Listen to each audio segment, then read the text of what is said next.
FIR గా నమోదు చేయడం జరిగింది.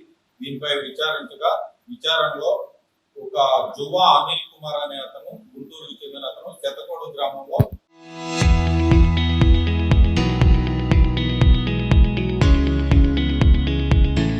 సుమారు ఒక 10 సంవత్సరాల క్రితం అక్కడ రైతుల నుంచి అసైన్మెంట్ ల్యాండ్ ఎకరం 50,000, 80,000 ఇలా 1,00,000 వరకే పెట్టి ఒక 67 ఎకరాలు కొనుగోలు చేయడం జరిగింది. అదే అసైన్మెంట్ భూమి. దాన్ని అమ్ముకునే భాగంలో నిమిత్తం ఈ రవికుమారు, చిన్నపోలిరెడ్డిని మీడియేటర్స్ గా పెట్టుకోవడం జరిగింది. వాళ్ళు హైదరాబాద్ చెందిన సైదేశ్వరరావు అనే అతనికి ఇది రిజిస్టర్డ్ ల్యాండ్, మేము అమ్ముతామని చెప్పేసి అతన్ని తీసుకొని రావడం జరిగింది. అతను మొదటగా ఒక 10 లక్షలు ఇవ్వడం, ఆ తర్వాత అది రిజిస్టర్ ల్యాండ్ కాదని తెలుసుకొని వెనకడుగు వేయడంతో దాంట్లో రిజిస్టర్ ల్యాండ్ లో ఉన్న 6 ఎకరాలను మనమని రిలీజ్ అవ్వడం, ఆ 6 ఎకరాలని సైదేశ్వరరావు అతనికి తెలిసిన వాళ్ళకి 6 ఎకరాల 18 సెంట్లని డబ్బులకి కొనుగోలు చేయడం జరిగింది. ఆ కొనుగోలులో 4 ఎకరాలు మహేష్ అనే అతని పేరు మీద, 1 ఎకరం కుంకుడు శిరీష అనే ఆమె పేరు మీద, అలాగే ఎకరం 18 సెంట్లు ఈ సైదేశ్వరరావు అనే పేరు మీద రిజిస్టర్ చేయించుకోవడం జరిగింది.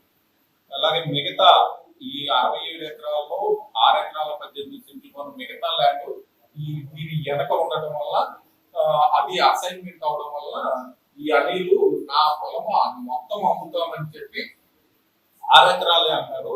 నాకు అలా వద్దు, మొత్తం నాకు రిటర్న్ చేయండి, లేదా ఈ మొత్తం అన్నా కొనిపియండి అని చెప్పేసి అనిలు కొంచెం ప్రెజర్ చేయడంతో ఈ చిన్నపోలిరెడ్డి రవికుమార్ ని ప్రెజర్ చేయడం జరిగింది. ఈ రవికుమారు ఇంకో విషయం ఏంటంటే, సైదేశ్వరరావు 25 లక్షల రూపాయలని రవికుమార్కి ఇస్తే అసలు ఓనర్కి 1 రూపాయి కూడా ఇవ్వాల. ఈ అనిల్ కుమార్ అనే అతను 1 రూపాయి కూడా ఇవ్వకుండా ఈ చిన్నపోలిరెడ్డి 5 లక్షలు తీసుకున్నాడు.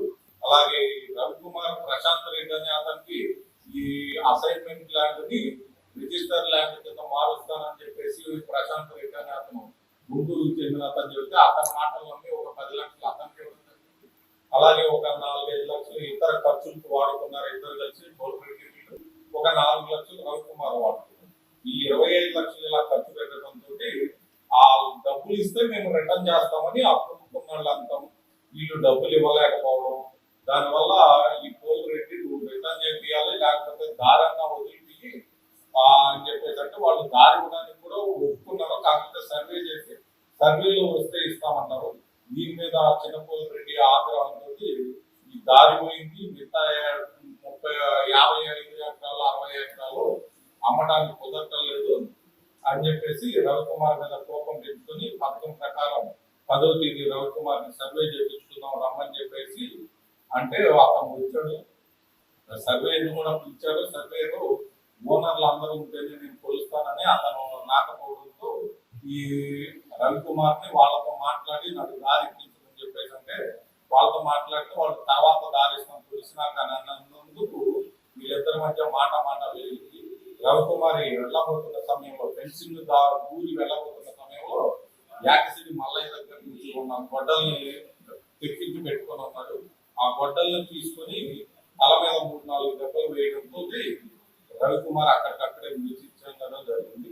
ఆ తర్వాత ఆ గొడ్డల్ని అతను వేసుకున్న బట్టల్ని మల్లయ్య దగ్గర దాచిపెట్టి అతను ఊరికి పెట్టి వెళ్ళిపోయాడు. మల్లయ్య కూడా వెళ్ళిపోయాడు. ఈ రోజు ముట్టుల్లో 3:10 వారి ఊరిని అరెస్ట్ చేయడం జరిగింది. ఈ గొడ్డల్ని దాచిపెట్టినందుకు, బట్టల్ని దాచిపెట్టినందుకు ఇతను యాక్సరి మల్లయ్యని కూడా 201 IPC అంటే 238 BNS కింద అరెస్ట్ చేయడం జరిగింది. ఇతన్ని మర్డర్ కేసులోనూ అతన్ని సాక్ష్యాలు తారుమారు